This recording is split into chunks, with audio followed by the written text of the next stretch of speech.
Well, welcome everyone. Welcome to the Nivedita and Dianne show. I am so thrilled to have you with us today. Nivedita, welcome, welcome, welcome. You're muted, my dear. It's such a great honor to be here on the show today. And I just love being on this show. So we can have a lot of fun today. And I'll just introduce myself while we're waiting. Yeah. My name is Nivedita Saraswati, and I'm the owner and director of My Virtual Healing Center, an online healing center to help people be their best selves with all the myriads of modalities I can offer to help you heart, soul, heart, mind, and body. And it gives me great pleasure to serve you all.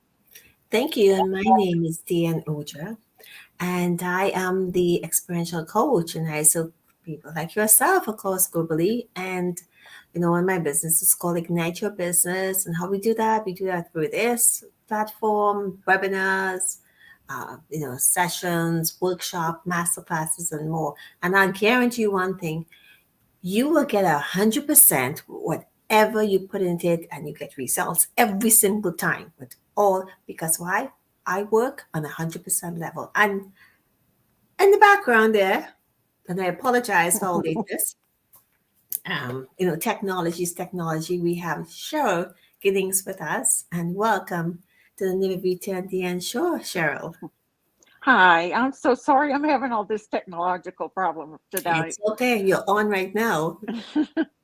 Well, I am a coach, an author, a speaker, and my biggest thing that I enjoy the most is being able to help young mothers who have children who have special needs. And my son is almost 52, so I've kind of gone through most of the things that parents are going to go through and had to work out how to deal with it and realize, there are a lot of issues that maybe people could use some help with. And they mostly boil down to different ways of communication. So that's what I'll share a little bit tonight with y'all. Lovely. If you want to just set the camera down without disappearing on me again. Okay. and so and center it so it doesn't get shaky and you don't have to touch anything. So we have you here for the whole hour. Cheryl has been having problems with her laptop, so she's on her phone, and the phone's a very tricky one to be on when you're on these shows. So welcome to the show. Well, first of all, I want to thank you for taking the time out. I've known Cheryl we talk from once in a while for quite a number of years, and I want to just briefly introduce you to her son. And here is Blake. So maybe you could tell us a little bit about, having special needs, a son of special needs, obviously, since he was born. He's now 52, correct? He will be September the 11th. And it just seems like it shouldn't be that long ago. He doesn't seem to be that much older, and yet he is. And when I look at him with his gray hair and balding a little bit, I'm just thinking, he's like his dad. But Blake was born in Tennessee back in 1970. And at that time, they did not know where the doctor was, and somebody decided to give me ether. And I was out for 2 hours. And then when I came to, he was already born.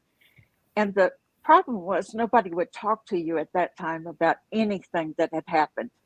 And so we did not realize until a year later when the doctor actually told a friend of mine that Blake had not breathed right at birth and he had to give him oxygen. And that was news to us, although we have been living with a problem, trying to find out what's wrong. And we were in and out of doctors every week going, this is wrong. No, Miss Jennings, you're just a new mother. You don't understand. And that's the kind of answer that we got all the time. And so Blake has never walked, but some of the people think that he didn't know much, but I've got news for them. You can talk to him and he understands what you're saying. And a few years ago, we've had an incident at a group home where he was assaulted. And then they started saying it was that he did it, which was impossible because he couldn't use his right hand anyway, which he would have had to use. But then when we were able to find a family that helps us with him, they looked at him and said, he is so smart. He can add in his head. And the same day I got papers from the place that had him, for a few years, saying he was like a 2-month-old. And it just shows you, as a parent, don't let people put your child in a box. You know more as a mother than the doctors do. And you want to be able to find what is good, what can work, and not just dwell on what doesn't work well.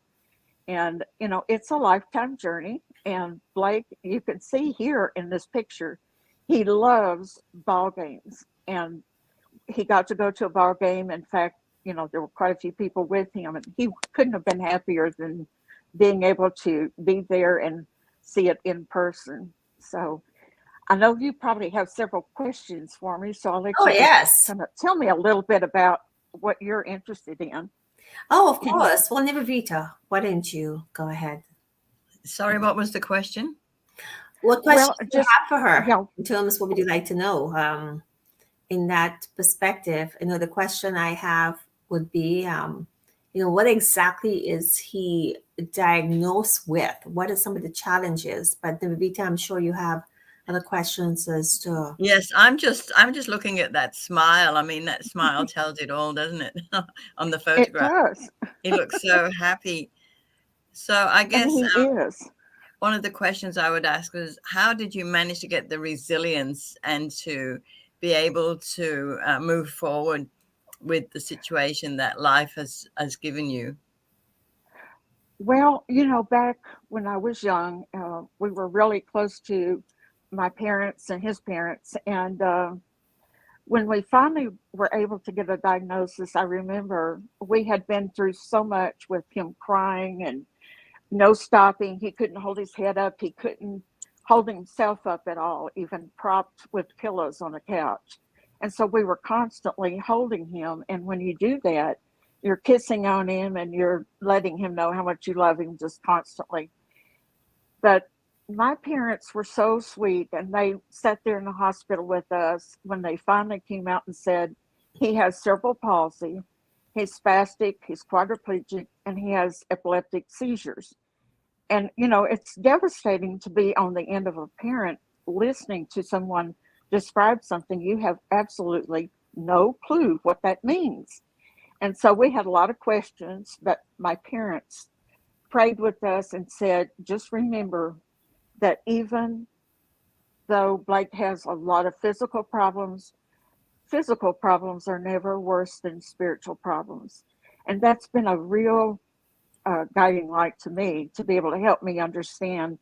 You put things in perspective, and then you deal with the challenge. And when you finish that one, it has really prepared you for the next one that's going to be a little bit harder.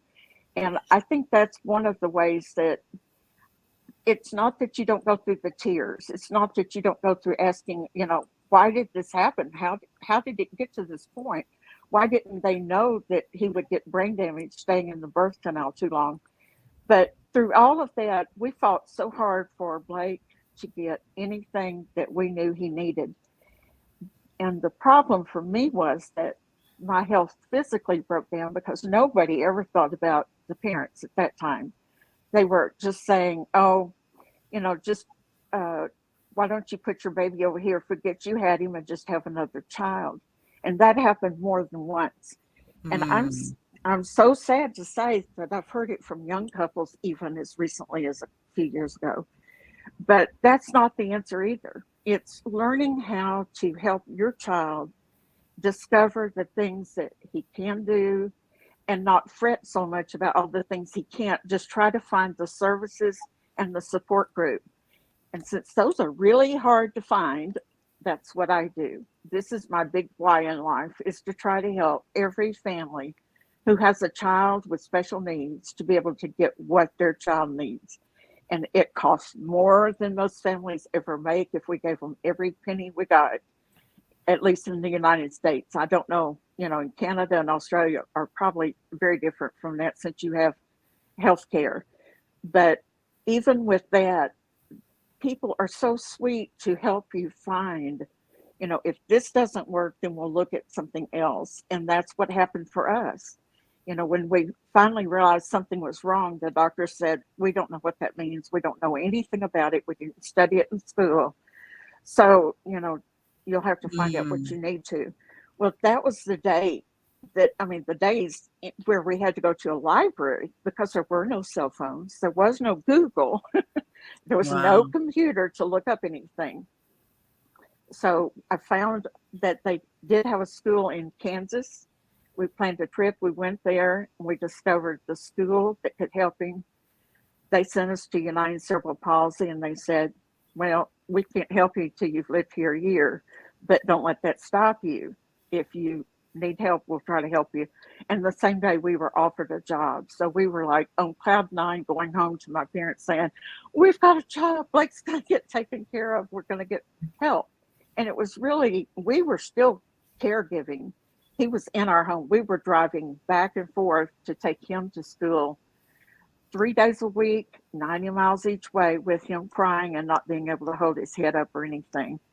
Wow. But those years prepared him and prepared us to understand, okay, he doesn't learn like someone else. So we just had to find what the therapists say we could do that would help this. And that's the thing about even parents today. I want young parents to know there's help there. There are people who understand what you're going through, but not everybody will. And that's where some of the problems come for families because they get a lot of bad advice. They don't know what to say when someone starts telling them, oh, well, have you ever thought about potty training when they're 10 or 11 years old? No, I just thought I liked to do diapers or something. But the thing is that it's not funny, and yet you have to find the humor in what goes on in life. And you have to really learn to laugh with them. You learn to celebrate every little thing that they ever learned how to do. And he's such those a are gift, things. isn't he? He's such a gift to you. Yes. And when he was in a place where they were helping him get some therapy, they taught him, showed him how to paint. And all of a sudden, we didn't realize it, but he was painting pictures. And they said every time he finished one, the artist would frame it and people would walk by that room and go, oh, I want to buy that. I want to buy that. And so the doctors that they give up hope, I'd love to say, hey, have you noticed what he's done lately? No, That's he's amazing, not going to be. isn't it? What a joy Yes, for you. it is. And it's great that we have people who find new ways to deal with our children and to help them learn as much as they can. Beautiful. For those Well, who join us, we're here with Nivedita and Cheryl. And I want you to share this, like this, catch us on replay. We're talking about a very sensitive topic, and this is reality for many, many parents. And I'm not sure why Cheryl keeps blocking her camera with her hand, but we'll talk about that. So, Cheryl, the question I have for you, let's go back. We're talking about all the, this is probably going to get a little bit more, going to be a little bit more sensitive to the topic. Let's talk about when we go back. Their parents sometimes, right now, I actually know someone who has a grandchild, and the parents don't really appreciate, and they have a beautiful baby. Oh my God. But some parents right now are not ready for this, not ready for motherhood, fatherhood, parenthood, period. And to end up saying, if they were presented with a baby who was crying, fussy, they would have given up a long time ago. So let's go back and talk about as a new parent, or a parent, a family who is pregnant, don't know what's coming out, don't know if it, only know they have 10 fingers and 10 feet because of the ultrasound. But you don't know, because my kids, when they came out, they had allergies, still have allergies. One has mental health and so forth, or issues here. You don't know what's going to happen as the years go by. They could come out beautiful, perfect baby, and as the time goes by, things happen. We may start from birth. So have you ever, and I'm saying this because we're going to be real here, because there are parents who believe, me as a sick baby, I was a very sick baby, and I was told, my parents said with my head, maybe that's why I can't remember anything. And I began to really, no, it's serious. I may have had some problems there. And I'm beginning now at this age, as I'm doing, I'm doing a class on Nivedita and I'm having such a difficult time with it. A simple thing, but a difficult time. And I'm beginning to say, there's something happened there. And it said they went to the doctor. I guess it makes up a doctor or something. And I was told this, that, they said it's best, may pass on instead of suffering. But that didn't quite happen. The parents didn't have anything to lose. They got the needle. And I remember getting needles when I was young. So I could tell you how long. I had to maybe be about 4 or 5 years old to remember that. But I do remember that from my uncle.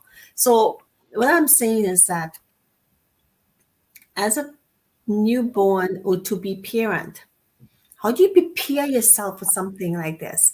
How do you, as a parent coming out saying, yes, everything is fine. But when this happens, what tips, let's say, how did you feel when you found this out? Because this didn't happen quite at birth. Was it at birth at the moment he came out? Or was it maybe a year after, a couple of months after, or when? Well, the thing was, I wasn't awake. And he had already been given oxygen, but then the doctor just said to me, oh, he's fine. I'll see you in 2 weeks. And he was leaving on vacation. Well, Wow. At that time, the babies went to a nursery. And then 4 hours later, they brought him into me. And the nurse just said, look at this baby. And she pinched him. She said, look at his temper. Well, he didn't have a temper. He was reacting to being pinched. And he turned red because he couldn't cry. Wow. And then I was unable to nurse him. And I thought, well, that's my fault because I didn't know how to do it. And they said, oh, don't worry. We'll give him some milk when we take him back to the nursery. But what happened was a few hours later, he turned blue. And that was the first clue that they had something was wrong. And I know that was, 50 years ago. But when people are not aware of what can happen, they sometimes take for granted that everything's going to go just right. I mean, I did. You just expect it to be either a boy or girl. You're not thinking healthy or unhealthy, have a problem or not. You're really not preparing yourself for anything like that. And that's the good part. The good part is that we can enjoy that time and look forward to it. But then when it hits us, that's when the walls come tumbling down. And that's why I know that after studying all these things, all these years, talking to all these parents, and I did a radio show for 3 years interviewing people about their caregiving and why they would do it and what did they learn. I found that over 90% of families who had children with special needs would end up in divorce. And when I went back to work on my degree in college, it was in communications. And I'd had an article published that I'd been asked to write that was about the things that are negative about having a special child. And when I showed it to my counselor, he said, okay, you're going to do a video about why communication families. I said, wait just a minute.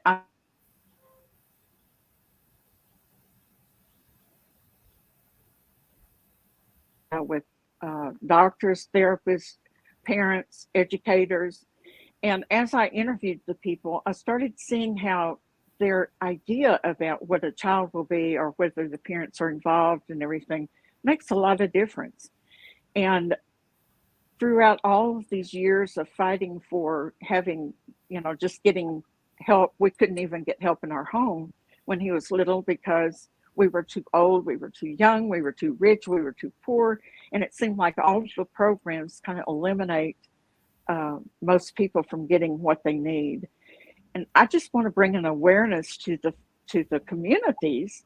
This is a time where doctors could step up and say, I have this resource here, and these people are ready to help you and counsel you from the beginning. Somebody that can help them understand that both parents are going to grieve, but they grieve differently. And when they do that, we think, oh, he doesn't care as much as I do because he's going to work and I'm home with the baby. Or she's gone to work and he's home with the baby. And it is just partly understanding that we're both concerned, we're both involved, and we're caring deeply, even if we don't express it the same way. And does that make sense at all to you about this? Absolutely. But let me ask you this quick question. Yeah. Okay. Just to make sure, did you have any complications with your pregnancy? I did. We moved during that time. My husband finished graduate school, and I had to change doctors. But when I'd go into my doctor's office, my back would hurt. He'd give me something to take. And I also think that some of those things that were given to me had an effect on him being what they called, later I learned was called a depressed baby, which would have made it harder for him to breathe. Wow. But, they have those little scales that they use. It's called APGAR. And when they do, they're measuring responses, the crying, how much oxygen, and everything about them at that time. And yet they never shared that with us as parents. And I think it's very important for parents to be in the mix with what the doctors and therapists can tell you about what to expect, how it's going to go, and then for the parents to realize you are going to know more than the doctors. Don't let somebody tell you what's going to happen in the future, because they would have told us he wouldn't make it. And I've talked to so many people that have gone through and they had a baby and something was wrong. They were told they weren't going to live, but they did. And I've known people who've overcome such tremendous challenges in life that I don't want people to give up. I want them to know that we're all different. We have different needs. We have the same needs. We all want to be loved. We want to be cared for. And we want to have family. At the same time, we don't maybe behave in the same way. We don't have the same strengths. We don't have the same weaknesses. And what we have to do is learn how to make the best use of what we can do without giving up. And that's a hard thing. I think that's why we need support. We need people to understand, if I need you to come and sit with me, I don't need you to come and tell me, what I need to do. I just need you to let me just cry or just sit there and know that what I'm going through is not just overlooked, that nobody cares.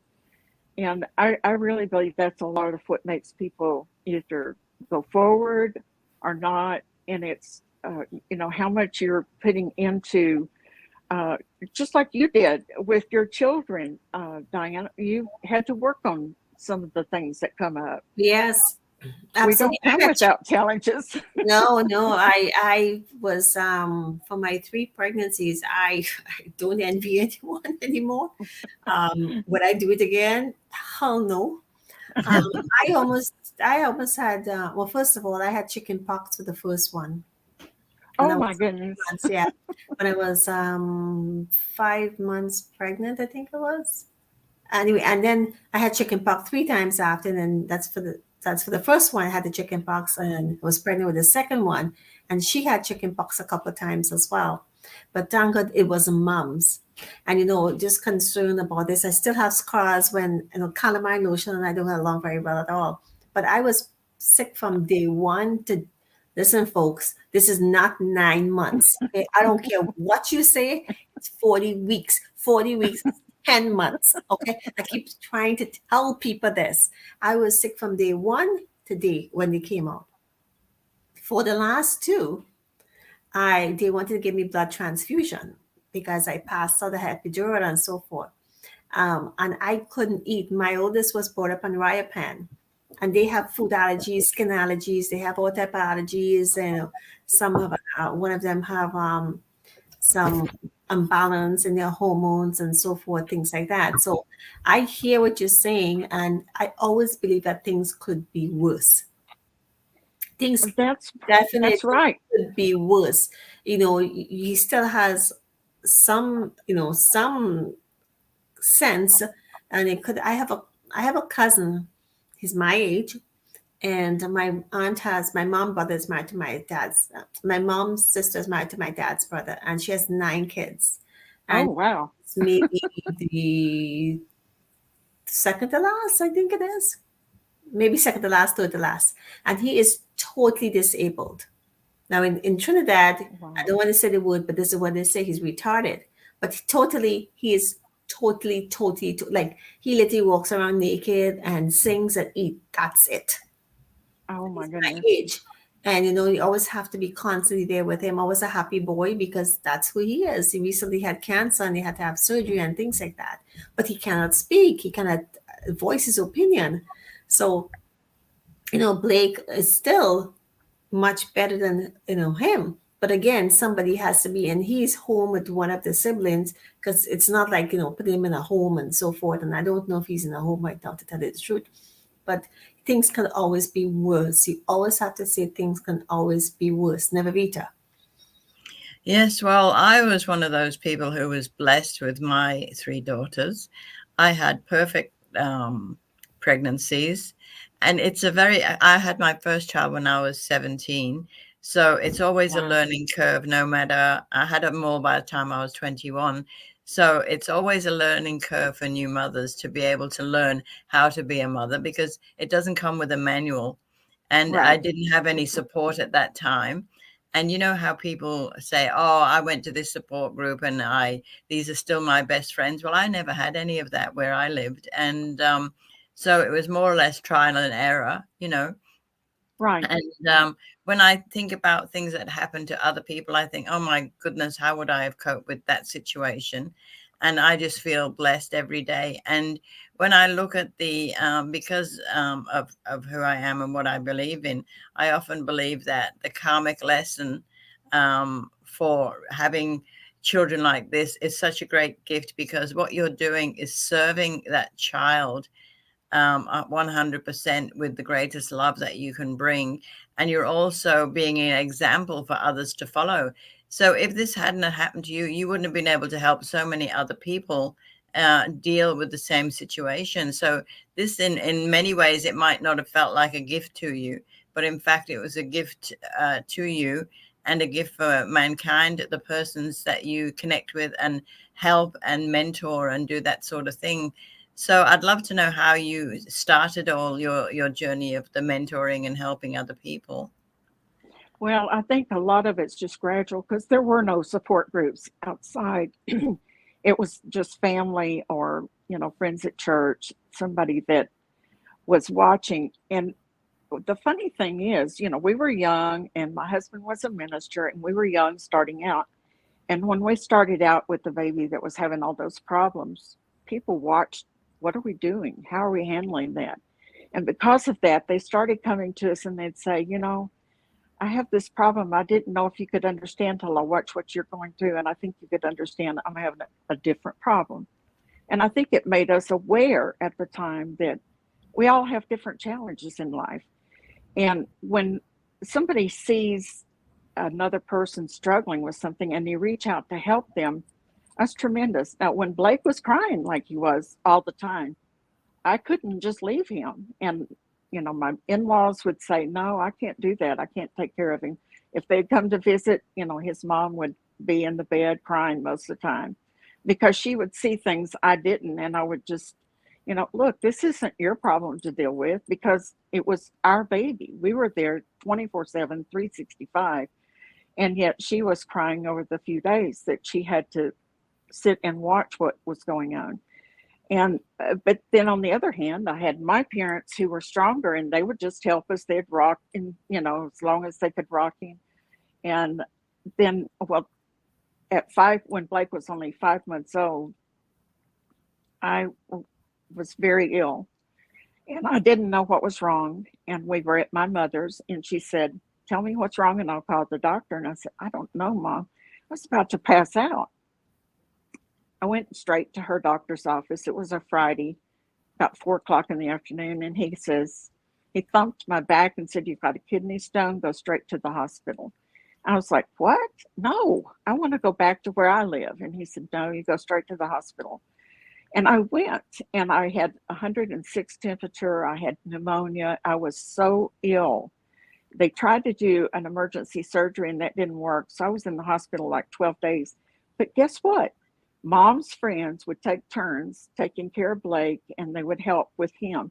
And that's the kind of support that any of us can do for somebody else. If we see that they're needing something, or if you're caring for your father or mother in your home, we need to just be aware that as a friend, a neighbor, just someone that's watching, can I help you? Could I go get your groceries?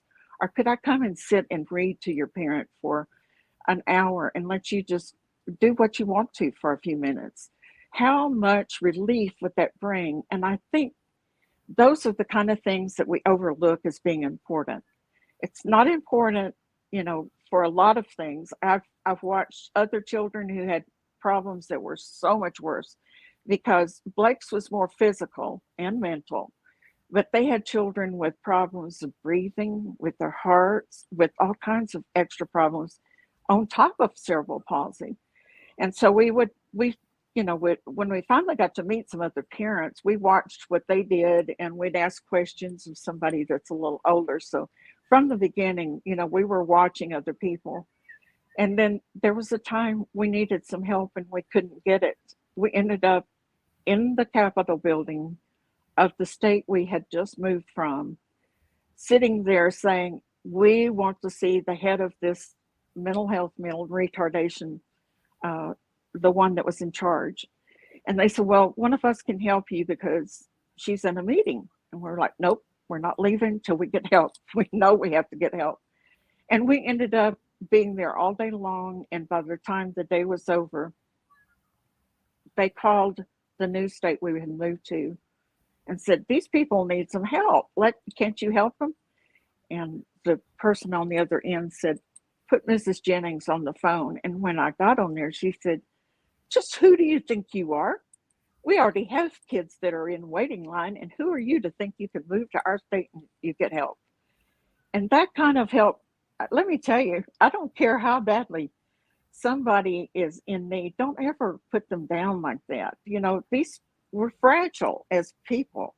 We're fragile in how we have gone through so much, and it's true for your life, for that of your children, whatever. We all have things that are difficult in life. We need to learn how to be sweeter in communicating. We need to be kind to people instead of always looking for reason to be upset. And I think everybody would be so much better off. And I think when I've watched Blake go through different classes at school, there were teachers that were extra sweet and there were some that totally ignored him. And I didn't even realize it for a while until they came to me and said, hey, he's been in my class 3 years. And by the way, if we don't hold on to this other child's hand, they'll run out the door. So Blake has been skipped. We just don't have time to work with him. And it hurts you as a parent to think time's wasted. But I got started a few years ago. I guess when I went back and finished my degree, that was in 92, I graduated with that. And I was writing a lot of things. I did a video that I told you about, and that was used on television, and it was used at 2 universities. And then a few years later, we moved to the Dallas-Fort Worth area, and I got to teach at one of the colleges there, an adult class for all of the teachers and parents of that school district. And just helping them learn that as a teacher, you need to find out how does that child learn the best.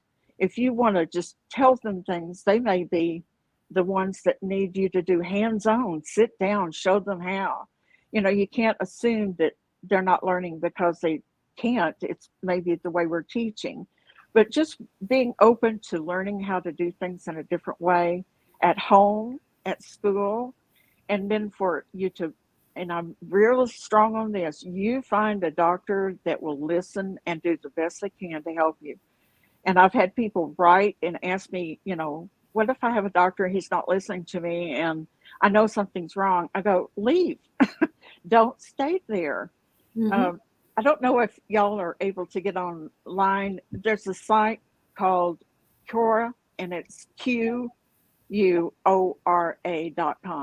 Yes. QUORA. I just recently heard about it. Yeah. It's fine. A few years ago, I answered a couple of questions and forgot all about it. And then somebody saw me in a store and said, hey, I was reading an article. Look down, it was you. And I was like, what? Where were you reading? And when I went back to look, I thought about that site. I now have over 350,000 that are asking questions, reading things. And it's all just, trying to help people cope with day to day. Not that I'm smart, but I've been there and I understand the problems that people are facing, and I don't want them to give up. I want to help them reach the point that they feel like somebody's listening, they understand what I'm saying, they feel for me and not ignoring me. And I think that alone is what people sometimes are searching for. I Yeah. want to ask you. And for those who are Okay. joining us, we're here with Cheryl talking about her son Blake, who is one of the special needs of his life due to, I would say, an error on the part of the hospital when she was pregnant. Giving her some injection. What was it? Ether. Ether, it's where they put you out they used to use it for surgery. And Okay. when they give it to you, you literally have a mask over your face and you go totally out until it wears off. And it took 2 hours for that to happen. Lovely. So join us, share this. There's so much more, and hopefully we'll have Cheryl back, soon. But I want to ask, and definitely I want to make this comment, and I applaud with you. It's true what they say. It takes a village to raise a child, and raising a child is also raising a family. Because again, and that's the support that you got, and you get it from time to time. And there are times when you will not receive that. So Right. I want to say, thank you all for who have been there. Some of them may still be here. Some may have passed on, but this is what it is. The question I want to know, this is not about religion. I want people to understand we believe everybody's faith and respect everybody's beliefs. As a minister's wife, as the father being a minister, you got to put that hat aside. And what Nivedita is saying about, the karma, ancestral karma, you may or may not believe that. We're not here to convince anyone of lifetime, information that is now affecting. But as a minister, how did the faith, either you have a stronger faith and say, okay, there's a blessing here, obviously, eventually, but there must be at some point in time when your husband, as a minister yourself, was saying, what? Like, I'm sure, you're humans, for God's sake. Why me? Why was I given this child? Oh, I love that question. I appreciate you even bringing that up We have because to talk about we this went because not through. everything is always good, especially being a minister's son, and you have that faith. Either your faith gets stronger or you use it as a testimony, not to exploit your son, but again, like Nivedita is saying, you've been given a gift. And the one thing we do know, you will not be given something that you can't handle. Another parent, parents will not have been able to handle this. And you've used Blake's, and I know Cheryl. We don't talk much, but I know you always keep us up to date that Blake is in the hospital again, Blake is in the hospital again, Blake is in the hospital, the updates and so forth. So I know that if you could not have handled this, it would not have been given to your parents. And maybe there are times when, there's a lot of it's a loaded question. Times when maybe your husband or you wanted to give up, and what kept you alive, and how did you guys feel? It's a loaded question, Well, Yes, and you stayed together, yes?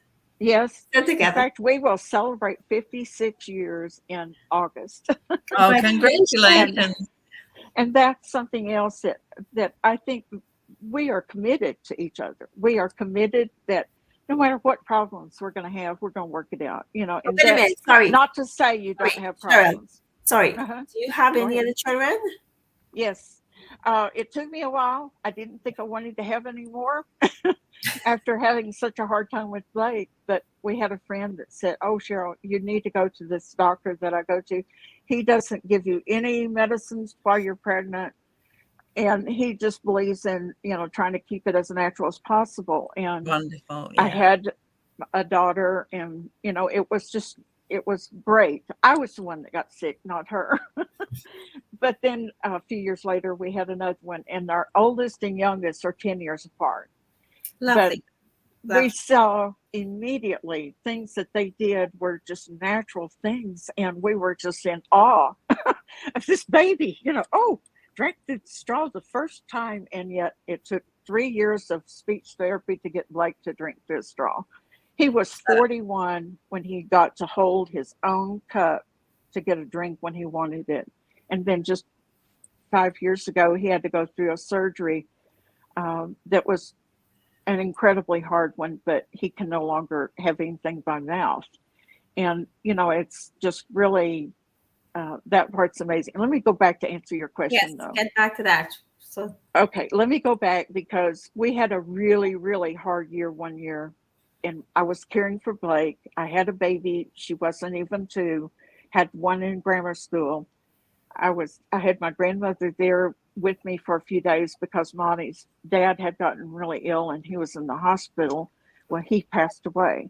And so then his mother came to live with us, and my body just simply gave out. I got so ill. But during that time, they thought I had cancer, and here I was, I was like, what?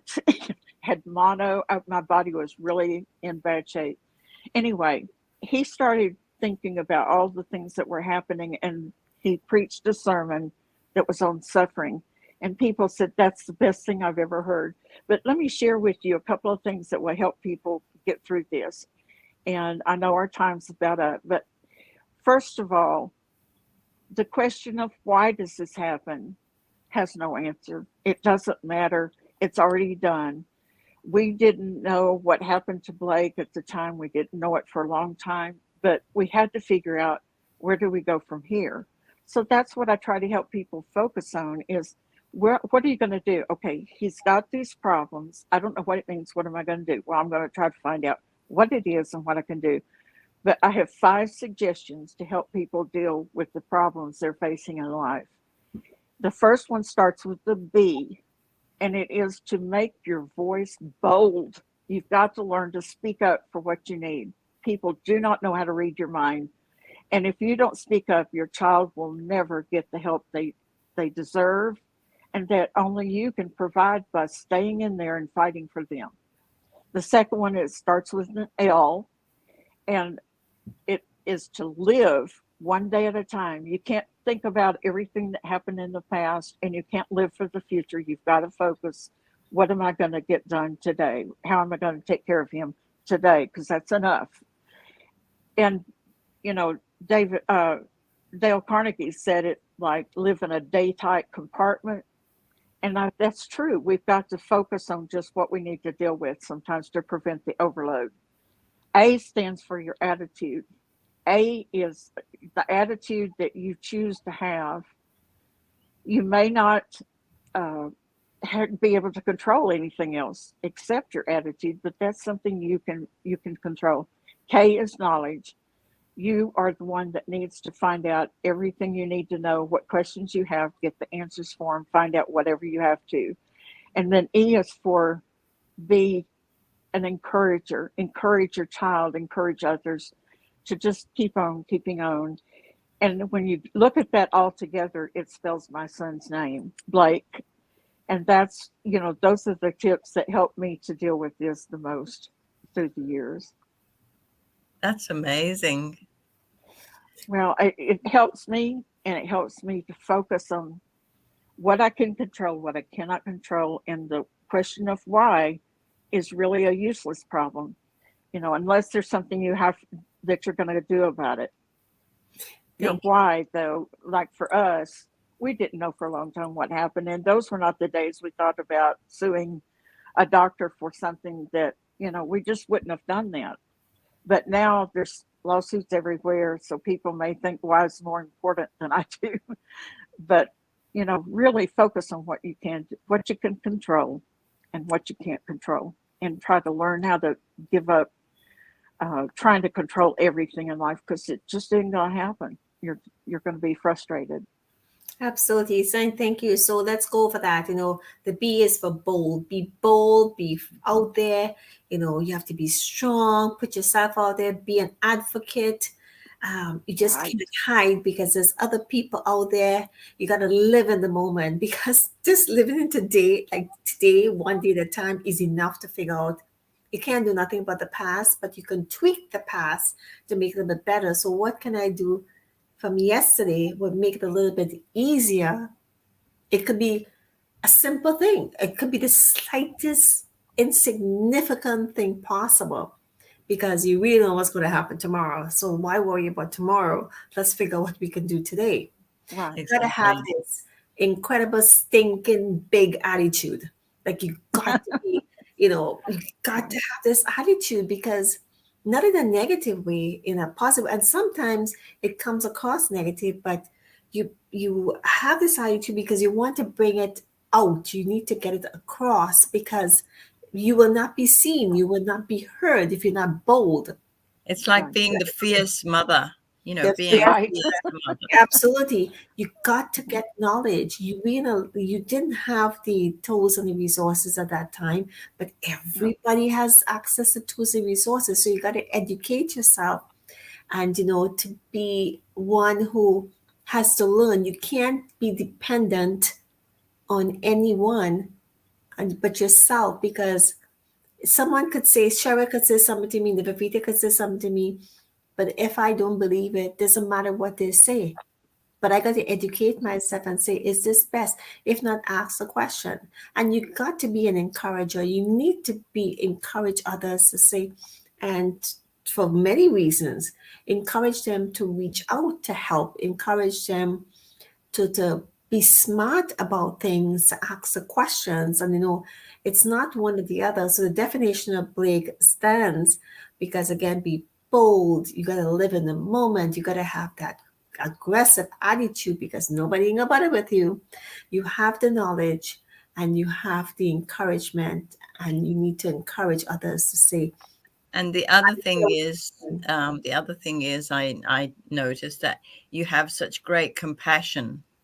You have great compassion for your situation. You have great compassion for other souls, and you want to help and serve those other souls, which is just so commendable for what you've been doing, what you've been going through.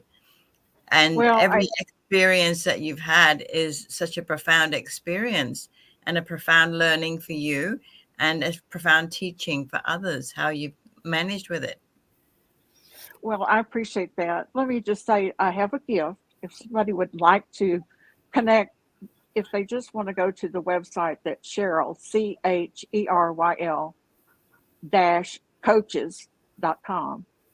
I have a gift for parents who would like to know they're not alone. It's the top 5 problems that young parents are going to face and how to help them. And then if you're caring for a parent, I've got a little gift there too. There's an ebook for either one. And I really do love being able to connect to people and find out what is it that they need and help them find the right resources, because that's the hardest thing you deal with sometimes is you don't have time to be hunting everything. You've got to have somebody in your corner that cares what you're going through. And the shows that you're doing is also so important to help people. I appreciate you wanting to know about Blake and about how we've dealt with things, because if it can encourage somebody else to not give up, that's where it is. I mean, it's not that every day you might think, oh, I don't know how long I can do this. If you're caring for a parent or you're caring for a child, it's hard. And once you know that other people feel that way too, it's okay to say you've had a bad day. And I think when people are older, sometimes they're very reluctant to admit that they had a bad day with their parent because they think, you're going to think I don't love them. And that's not it at all. We all have good days and bad days. So just have a way to release that.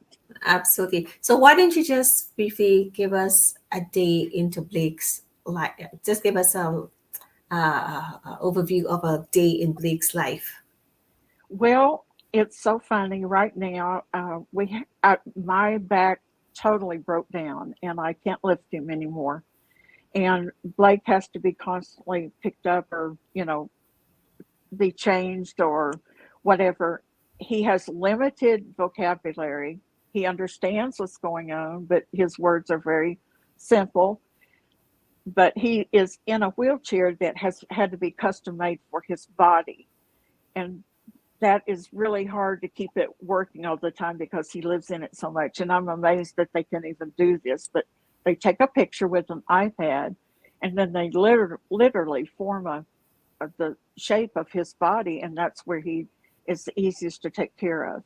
But I told you he was assaulted. Well, I just got in the car and I thought, I've got to have help. I don't know where to go. I don't know what to do. I interviewed 14 companies within a week.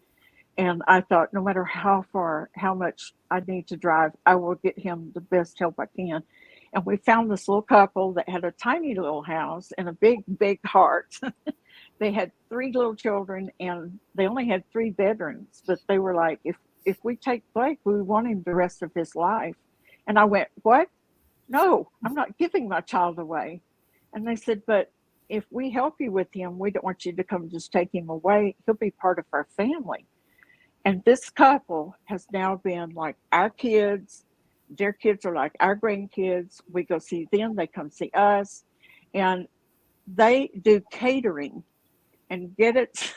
I mean, if you could imagine a little house where everybody's busy cooking and trying to get everything loaded up. And here's Blake in his wheelchair watching all that. And they call him the boss.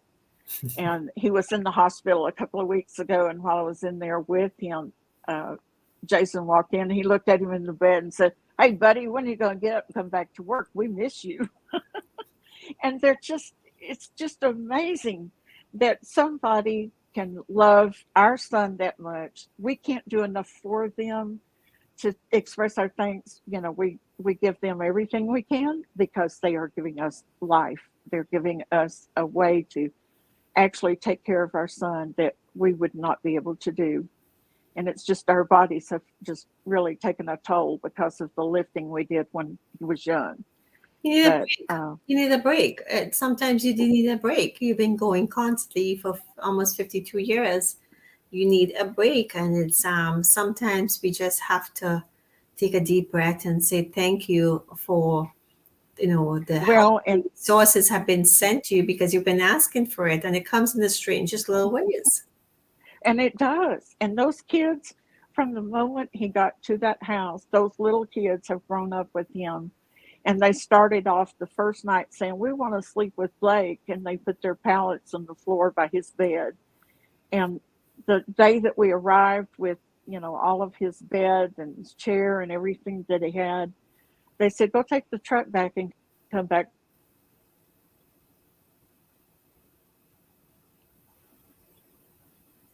There in the yard eating, and they brought in this cake that was made like a baseball diamond, and it said welcome home Blake. And it's really been that way all ever since. He was in the hospital 5 years ago. He was losing weight. He needed a feeding tube, and when they got in there, the doctor came out after 2 hours and said, that's the hardest surgery I've ever had to do. Blake's heart and stomach have grown together. And from there, we had just a really, really weeks of him being in ICU, not knowing if he was going to make it. He was under surgery 3 times in 2 weeks. But the last time they sent us down to Dallas, and the heart and transplant doctors down there in Dallas, 5 of them said, do you want us to save him? And we said, sure we do. That's why we're here. They had to actually open him totally up, and he had been punctured so many places. They literally had to clean his body inside and then power wash inside, which I didn't know you could do. But he was in the hospital for 10 weeks. We stayed there with him the whole time. We went from, burying my mother one day and over the next to have a surgery with him. And, life didn't end right there. We didn't know from day to day if he was going to make it. And it was really, really hard.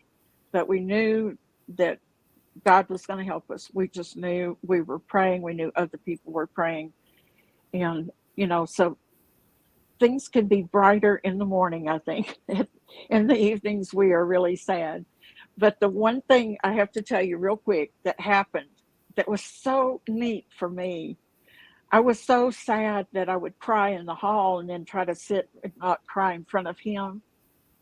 And I was sitting where I was facing him laying in the bed. And when he opened his eyes and saw me, he said, "Mom, okay?" I jumped up out of my chair and I said, "Blake, you said you've asked me about how I'm doing. You've never asked how anybody was in your whole life. I can't believe you asked me." And we just had a moment of crying and hugging. But I saw the depth of what he was thinking that I haven't been able to see before. And here he was, 47 years old, and first time I get to hear that. So good things can happen. Don't give up. Write me and I'll keep you going. Beautiful. What are you looking for? What it is you believe that is your mission going forward from today? What it is you're looking for? I am working on doing more talking, more speaking in groups, but a lot of it virtual. And I'm also writing another book. I have one that's called It Takes Courage to Be a Caregiver. It's on Amazon. And I took a lot of the interviews that the information from what people had told me that we need to teach younger people. And I just tried to make the chapters be about all the issues that people would run into if they were caring for a child to an adult. But I want one now. I'm about to finish one that's just for mothers or parents of young children who've just gotten a diagnosis, because I know that they need to be encouraged so much. And, I really want to do more writing and more speaking and coaching, just being able to put together. I'm working on a group coaching project. And then New York University wrote and asked me if I would help them write a program about caregiving. And I just, I love that. I love the interviews. I love doing those things. And I hope I'll get back to podcasting one of these days. But right now, I'm doing what I can.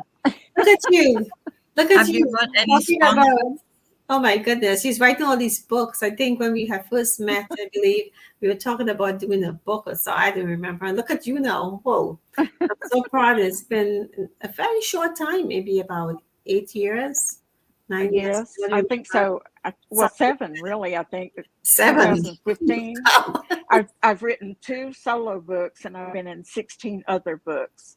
And then I've had articles that are on different websites, on caregiving issues and in magazines. So, yeah, I love what I'm doing. I love helping, and it keeps me going and helps me to be able to think I've been through things that people just need to know somebody else has made it. They didn't give up, and I'll keep going. And Cheryl, do you have any like corporate sponsorship and things like that? I would love to have that, because I think if I could get sponsors, I would love to try to set up where people could actually be able to afford to maybe have some respite care a day or 2 days, and just try to help encourage people to be able to have a place they can walk away for just a little while and know that they're cared for. Did you know that 67% of caregivers who are home taking care of a loved one will probably die before the one they're caring for? And a lot of that is they don't understand self-care. They feel like they've got to constantly be up and on target with whatever that other person needs. And when family even calls, they'll go, "Well, what did the doctor say about Mom?" Or what's going on? And they don't say, "And what do you need? How can I help you?" So I'd love corporate sponsors to help just be able to make families understand they're not alone. And let's get out there and help them change some of the ways people view caregiving, and understand it'll be your turn one day. You'll either be cared for or you will care for somebody. It would be really good if we had like a call to action for people, the corporate arena, or those who have got a lot of money. Even, like movie stars often, help people and things like that. So maybe just put the energy out there in your prayers. We call it soul conferencing, and you'll get the help. Well, she has to be a little bit more big, bold, and the living and the Yeah. Right. and the knowledge. But here's the thing, I was just thinking, it just crossed my mind, a title for one of your books is that, I'm just going to tell you, you can come up. Especially the first moment when you heard us say Blake at 47 said the first words, even the first words, a child's first word at 47, that will just really like, what? 47 first words, something like that. Amazing. That would be a great Wow. title for a book, because nobody would imagine for 47 years you never hear your son spoke, and the first thing he asked was if you're okay. I mean, that's a book in its own. Yeah, that's so heart-touching. That is, Well, that is and for a mother to hear a child ask how they are when you've never realized that they thought about that, it's just incredible. It really is. that's what it is. We, and again, we're here to say, and absolutely setting up a foundation in his name in regards to you. Cheryl, you do a lot, and I've admired you from a distance. I know we've been meaning to get back and forth, and things happen. Your life happened, my life happens, and there's no excuse. But I do believe in divine timing. I do believe in divine intervention. When time is supposed to happen, it's supposed to happen, like today, after all the challenges we've had to get on the show today. Yeah. So, right. But at the end of the story, at the end of the day, it's a powerful story. I've been hearing about Blake for like 7 years, from the first time we met here in Toronto. And it's been, we all have been along that journey with you, sometimes close, sometimes afar. And I know you are the type of person, nothing holds you back. If you have to pick up and go from here to there to there, you will pack up and you will go and live in another place, not knowing the unknown, and you would just do what you have to do. Absolutely. Well, thank you. Those are sweet words. I appreciate it so much. And yes, if people would get in touch with me, I'll try to find a way that I can reach out and help them back. And if they go to Cheryl-Coaches, that'd be the easiest way to find me. And let's see what we can find out might happen from getting on here and being able to offer the help that somebody needs, because I know they're out there. They're waiting to be helped. Absolutely. Yeah. If you can just give us some, final words, what you would like to leave with our audience here as well. Well, the thing I would say for you is there is so much negativity in our world. We need to try to turn off the things that are negative, not listening to people who are talking negatively, and focus on the good things. Find something that you can be thankful for every day. Just one thing. If it's somebody has been nice to you that day, or you got to work on time, or something good happened, find the good. Write it down in a journal. And every day you can think of one thing, and that will help you turn your mind to the good things in life. Because I think that they're out there. We just don't know how to find them sometimes. Gratitude will make your life better. I'm smiling at Chocolate because while you were talking, I was going to say, Nivedita, can you do your thing? And then she said it. So Nivedita, yeah. Well, there is a beautiful master teacher in our organization who's written a book on gratitude, and she also sings a song, and it's gratitude changes your life. Gratitude changes your life. Gratitude, gratitude, gratitude changes your life. Boom, boom. Gratitude changes your life. And just such a positive little ditty like that is really amazing. You should see when she danced. You should see when she gets up and danced it. Thank you so much for sharing that, Nivedita. What would you like to say? I would love to tell both of you, thank you for this opportunity to get to share the time with you and with your audience.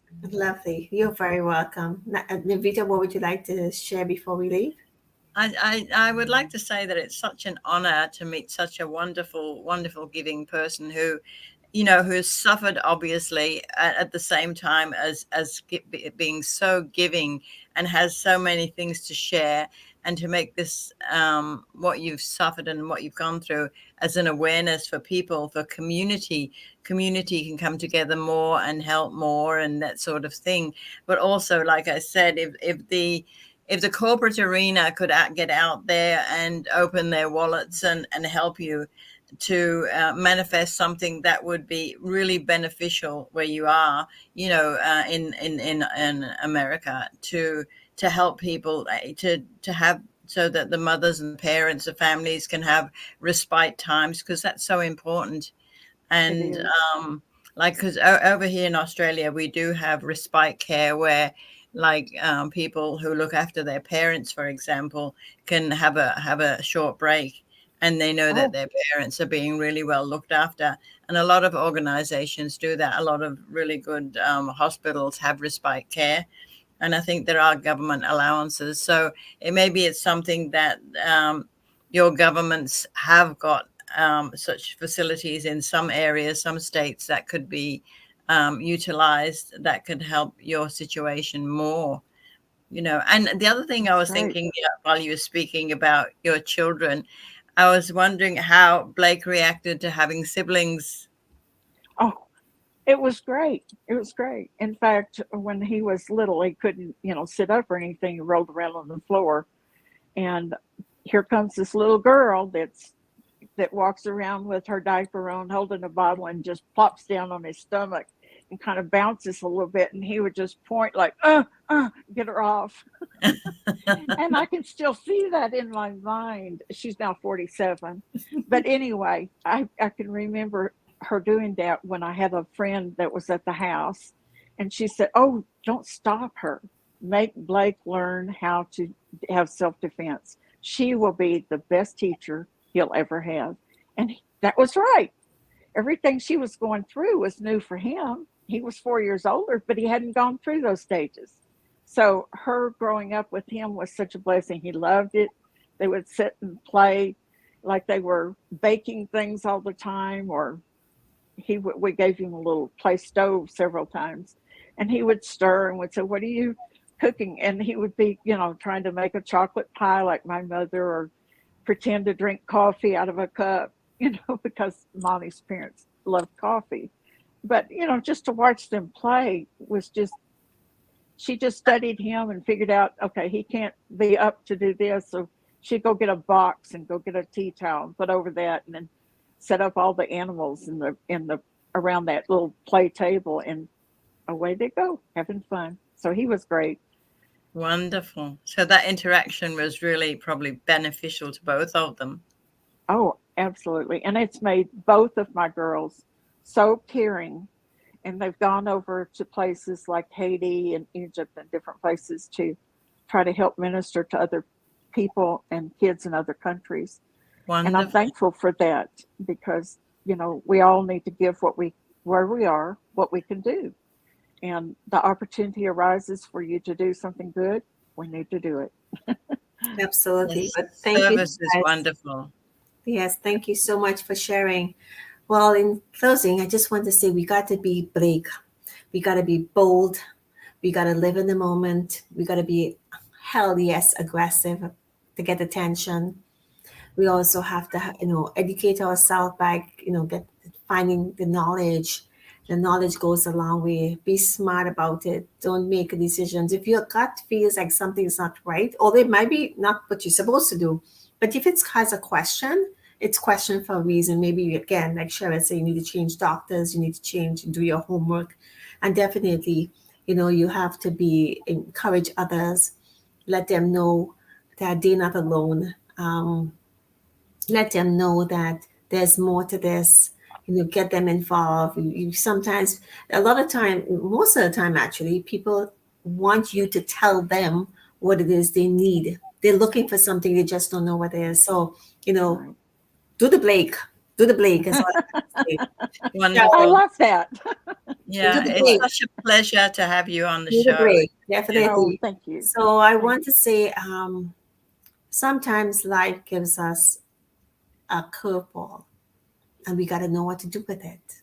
Sometimes it will give you a straight ball, a fast ball, a speed ball, whatever it is in baseball, because he loves baseball. And you got to figure out how you're going to hit the home run, or should you bunt? There are times when you don't have to have a home run, but you want to get on base. Yes, I do know about baseball. I used to live not too far from them. That was my thing, and there's days. Do I bunt? Do I hit for home base? Everything has a strategy. It's not always about the home runs. There are people who put in there not to get a home run, but just to get people on base because you have your star players. Just like you have in court, football. Don't know where the sports thing came from, but you all understand. So everybody has its place. In this case, Blake's place is to bring awareness to something that's more serious and it's hidden, and not to be swept under the rug. There, we have autism, we have MS, we have lupus, we have, those who are paraplegic to the degree, but there, I always say, my cousin Larry, when I see him, when you think about these things, they cannot speak, they cannot share. It's like a baby in a baby's mind, not as a baby mind, but a baby because cannot speak. But when you really understand, there's a language, it's an invisible language that is spoken, and you have to listen. You have to listen carefully by body gestures, the way they move their shoulder, the way they talking. And we actually do know how to Nivedita more than I, how to what we call a soul language. And there's a language that you can actually speak where you can communicate with another soul on a soul level, and it's very powerful. They can pretty much tell you what's going on in that mind. So, and this is not on the conscious level, this is on the unconscious level, and this is true. This is true. So I want to say to you, you got to pay attention to yourself, pay attention to your body. You have to pay attention, especially when you're pregnant. You could only do the best that you can. But if your body says it needs to rest, hell yes, rest. I know I'm going through that, and Nivedita know what I'm going through with purification. There's a lot of things happen, but I would definitely say again that Cheryl, you will not have been given this opportunity if you were not the strong person resident in order to take this forward, to be an advocate for this. Your son is the poster child, not to exploit, but to, he's put in there for a reason. And, things that when you think about the good that comes out of this, you have to have a story to tell, and nobody wants to go through something like this. But I'm saying to you that Blake chose you both as parents for a reason. You didn't pick Blake. And any child who says, I did not ask to come into this world, they're lying. Because when they know, they actually picked this lifetime. And they had a mission. They had a mission. And what it is that for, divine, Tao, God, we're hoping that what is Blake has actually lived through his karma, so he doesn't come back in another time with these challenges. And if he does come back, he comes back a much healthier person, because he's done his job for whatever in the past that he had to take care of. And that's a whole nother conversation we can have. Yes, everything happens for a reason. That's right. So we're not here to convince. We're not here to convince anyone, but I want to say is that Blake could not have gotten any better parents than you. He chose the ones that is there, because I have never in my life met anybody like you who would pick up themselves regardless of what and move. If a doctor was there, you'll pick up, lock, stock, and barrel, let's say, and move there.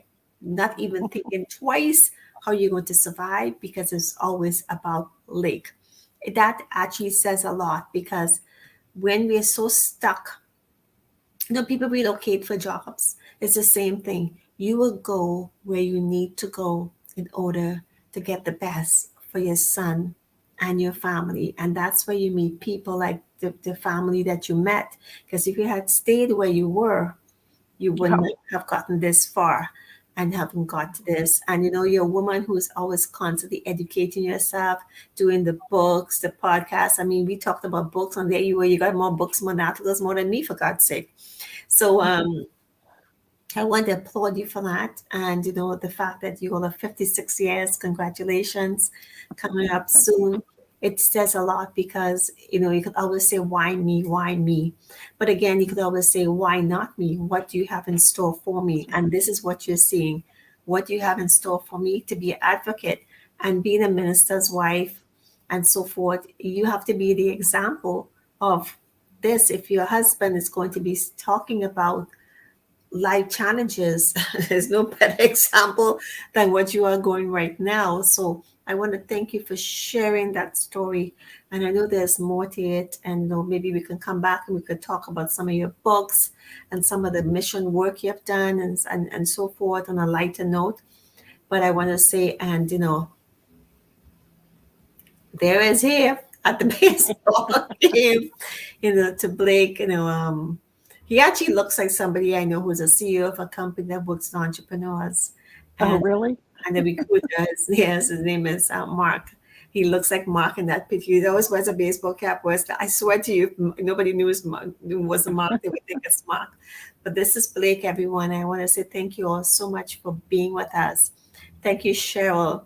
You didn't give up in getting on the show. That's so all the challenge. No. There's nothing to be sorry about. Listen, it is what it is.